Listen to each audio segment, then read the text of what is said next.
leave a space.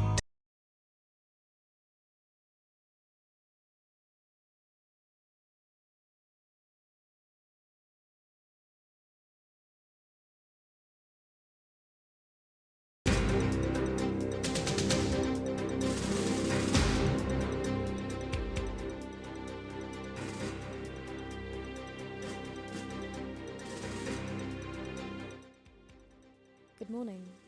This is Zulia De Silva for Gold FM, bringing you your morning news. The news headlines on Gold FM.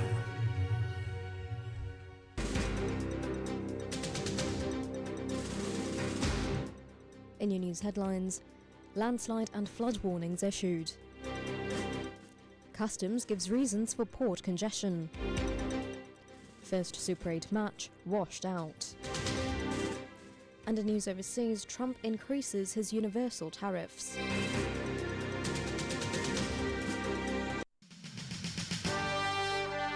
The top story on Gold FM. Due to the low-level atmospheric disturbance in the vicinity of Sri Lanka, showers or thundershowers will occur at most parts of the island after 1 p.m. today. Heavy rainfall above 100 millimeters is likely at some places. That's according to the Department of Meteorology. In the meantime, the Department of Irrigation issued a minor flood threat in the low-lying areas along the Mahavali River within the DS divisions of Kinnia, Muttur, Seruvela, Valikanda, Lankapura, Tamankadua and Dimulagala. There's also a risk of inundation in the Batiklo-Polonnaru Road, in the Galyal area, and access road to Somavati Rajamahaviharaya and the surrounding areas of the Somavati Rajamahaviharaya as well. In the meantime, the Guhagoda Peradeniya Road via Hallulua and the Murutulava Gannuru Road were closed yesterday due to rockfalls. Additionally, the Panideniya Dowlagala Road was flooded at Panideniya. That's according to the Disaster Management Centre. In the meantime, landslide early warnings were also issued. Level 3 red evacuation warnings were issued in Kandy, Kegol, Madale and Ratnapura districts, with Yatnurura, Dolua, Ududumbara and Gangaihilakorale DS divisions in the Kandy district, Yatiantota, Kegol, Dehiovita, Aranayaka and Mavanala DS divisions in Kegol district, Rattota, Ambaganga, Korale, Lagalapalegama, Vilgamore and Ukwela DS divisions in the Mathale district and the Ratnapura DS division in the Ratnapura district being in this list. In the meantime, the DMC advises drivers to remain vigilant while travelling through the lower Kadugannava and Mavanala section of the Colombo-Kandy main road.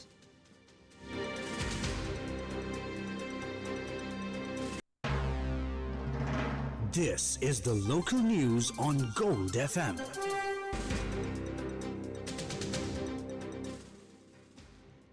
The police special task force arrested the primary gunman responsible for the assassination of attorney Buddhikamalavaratche and his wife in Akuregoda. Acting on a tip-off, the STF apprehended the suspect last night while he was hiding in the Ambalangoda area. The suspect, who is believed to have operated the T-56 assault rifle during the attack, was handed over to the Western Province South Crimes Division for further investigation. Senior officials confirmed that they are seeking a formal detention order to facilitate an extended investigation into his links with organised crime syndicates. In a significant development, senior officers confirmed that the driver of the vehicle used by the assassins fled the country. The discovery was made when police raided a residence in Kahava Gaol, only to find the suspect had already departed. However, officers recovered the Toyota Prius used in the operation at the property. The suspect's mother and grandmother were arrested on charges of aiding and abetting his escape. Further arrests were made in Kahava, where police detained the owner of another vehicle used to transport the driver to Bandarnaike International Airport, along with 2 individuals who reportedly paid 8,000 rupees to facilitate the transport. The Western Province South Crimes Division continues to coordinate with immigration authorities to trace the driver's current location. Police located the vehicle used by the gunman who assassinated a prominent fish merchant near a supermarket in Dondra yesterday. The car was discovered abandoned in a secluded area in Akureyri. Investigators noted that while the suspects attempted to set the vehicle on fire to destroy evidence, the attempt had failed. 3 live bullets were recovered from inside the car. The 55-year-old victim was a resident of Gandhara. He was travelling in a 3-wheeler when a white car intercepted him. 2 gunmen opened fire with a 9mm pistol as he attempted to step out of the vehicle. Preliminary investigations suggest the killing may be linked to long-standing underworld rivalries. The latest killing marks a violent escalation in organised crime in the country, with 4 separate shooting incidents reported in just the last 8 days, resulting in 5 deaths. According to senior police officials, the total number of shooting incidents involving organised criminal gangs rose to 10 for 2026. These attacks claimed 10 lives and left 8 others wounded. Western Province Senior DIG Sanjeeva Madhivatta ordered increased patrolling in the southern coastal belt as part of an intensified crackdown on the contract killing culture currently plaguing the region. A vessel carrying 3,700 metric tons of liquefied petroleum gas is scheduled to reach Sri Lanka today as the government moves to resolve the recent supply crisis. Litrogas officials stated that distribution will be fast-tracked, with market conditions expected to return to normalcy by tomorrow. Trade Minister Vasantha Samarasinha confirmed that daily supply levels were significantly increased to meet the backlog in demand. Furthermore, the Ministry of Trade announced plans to resume the issuance of new Litrogas cylinders starting from the 12th of March, a move intended to provide relief to households currently without a primary gas connection.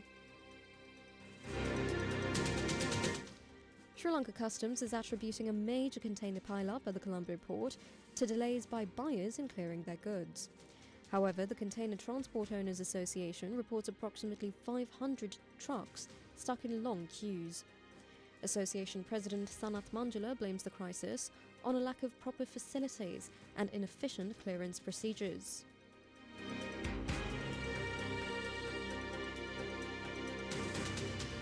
මේ වෙනකොටත් ඊයේ තිබුණු ආකාරයෙන්ම ඊටත් වැඩි ප්‍රමාණයක් මේ වෙනකොට බහලුම් පටවාගත ලොරි රථ ප්‍රමාණයක් තිබෙනවා වරාය පරිශ්‍රයේ. මේ සම්බන්ධයෙන් අපි මීට පෙර දිගින් දිගටම සඳහන් කරේ මේ සඳහා අවශ්‍ය පහසුකම් විශේෂයෙන්ම ආනයනික බහලුම් නිෂ්කාශනය කිරීමට මීට අවුරුදු 15කට 20ට කලින් නිර්මාණය කරපු මධ්‍යස්ථාන 3ක් තමයි මේ වෙනකොටත් තිබෙන්නේ. ඒ ස්ථාන තුමේ තිබෙන පහසුකම් සහ ඒ ලබා දීලා තියෙන ව්‍යාපාරිකයන්ගේ නිසි ක්‍රමවේදයක් නොමැතිවීම තමයි වර්තමානයේ ඇති වෙලා තියෙන තත්ත්වයට බලපාලා තියෙන ප්‍රධාන හේතුව. දිගින් දිගටම සඳහන් කරන්නේ මේ සම්බන්ධ ඉතා ඉක්මනින් අවශ්‍ය පියවර ගත යුතුයි, නව ස්ථාන නිර්මාණය විය යුතුයි, රියදුරන්ට සහ ඒ ප්‍රවාහනකරුවන්ට අවශ්‍ය පහසුකම් සැලසිය යුතුයි.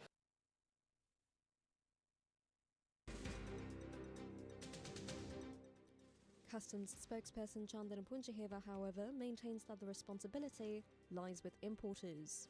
වරාය ඇතුලේ තියෙන කන්ටේනර් එළියට යන්න නම් රේගු සටහන් කරයක් ඉදිරිපත් කරලා ඒකට අදාළ බදු ගෙවලා ඒ කටයුතු කරාට පස්සේ තමයි බහල්රුම් පරීක්ෂාව සඳහා වරායෙන් පිටතට යවන්නේ. ඉතින් එහෙම සූදානම් වෙච්ච කන්ටේනර් 500ක් නෑ. කන්ටේනර් මට මතක විදිහට 20ක් විතර තිබුණා. ඒවා ඉතින් ඒ අදාළ අය ක්ලියර් කරගෙන යන්න එන්නේ නැහැ. දැන් අපි නැත්තම් ඒවා ඒ ටික යවනවා. සමහරක් වෙලාවට සමහර අය සෙනසුරා දෙවිකට නිෂ්කාශන කටයුතු කරන්නේ නැහැ විවිධ හේතුන් නිසා. ඉතින් එතකොට අපිට ඉතුමන්දේට ඒවා එළියට දාන්න බෑනේ. ඒ අදාළ අය ඉදිරිපත්ලා ඒවා ගෙනියන්න ඕනේ. 250 300ක් වගේ ප්‍රමාණයක් තමයි දැනට යන්න තියෙන්නේ. ඉතින් ඒ ටික මම හිතන්නේ අද හවස හෙට වෙනකොට ක්ලියර් වෙලා යයි කියන එකයි මගේ අදහස.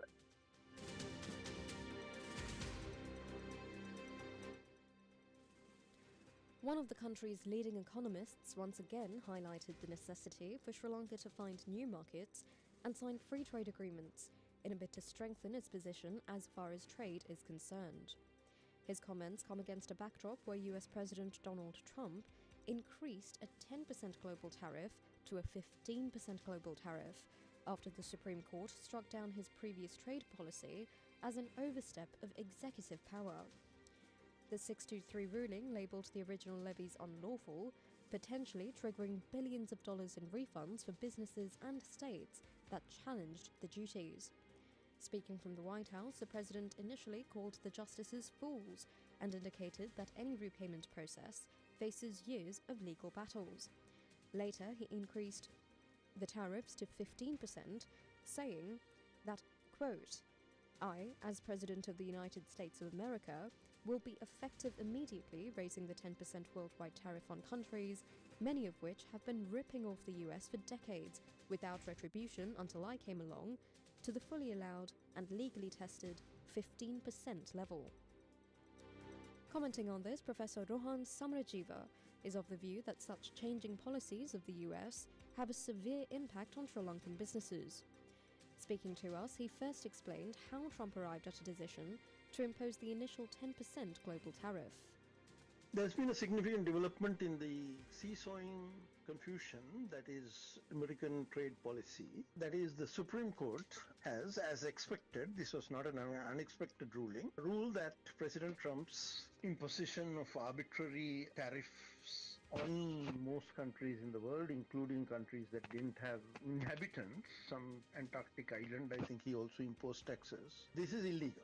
He was very upset about this, even though it was expected, and he has then gone to a different section of a statute that has never been used before, and under that he has imposed a 150-day 10% tariff on everybody. So now we have confusion added to the chaos. Because what happens after 150 days? By that time, will the courts be ruling that to be illegal, or will Trump be able to extend the 150 days, etc., etc.?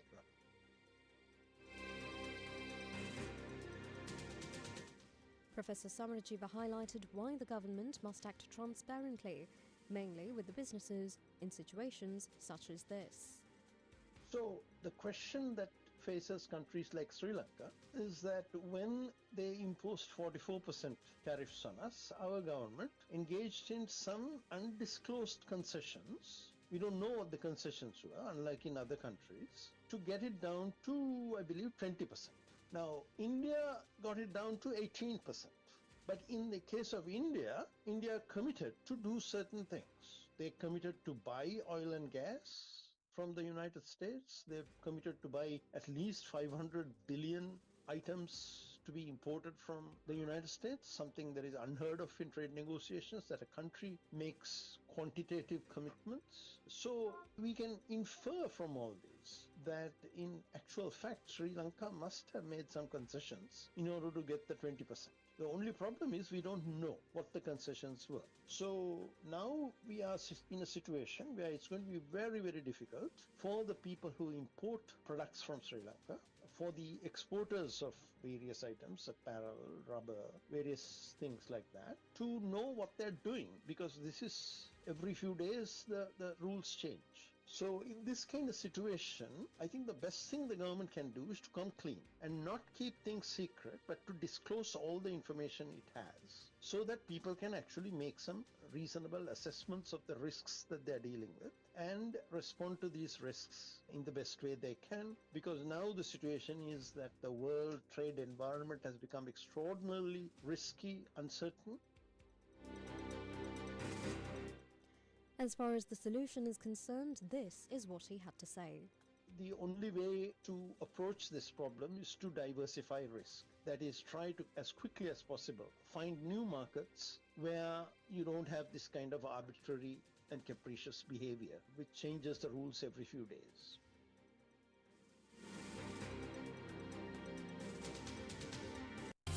Now for some news in brief.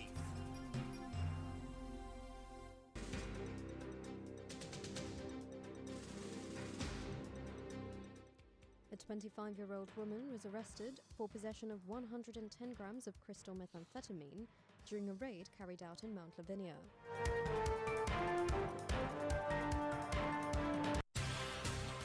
The business news on Gold FM.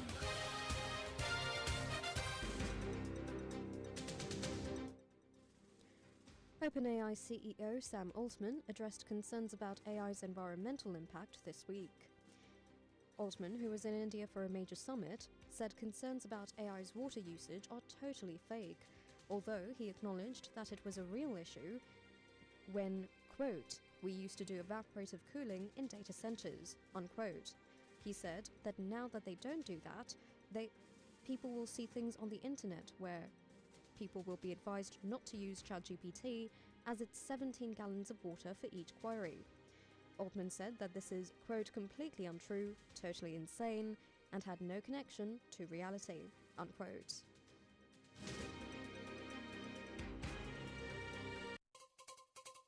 International news on Gold FM.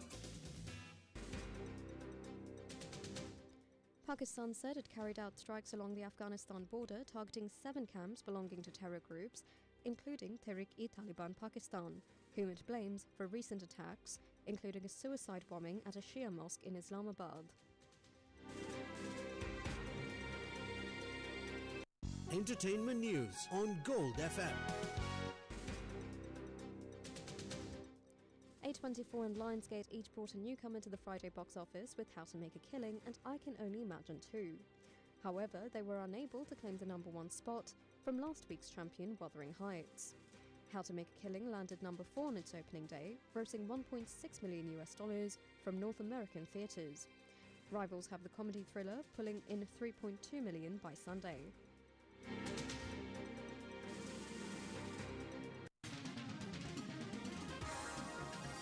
Sports news on Gold FM.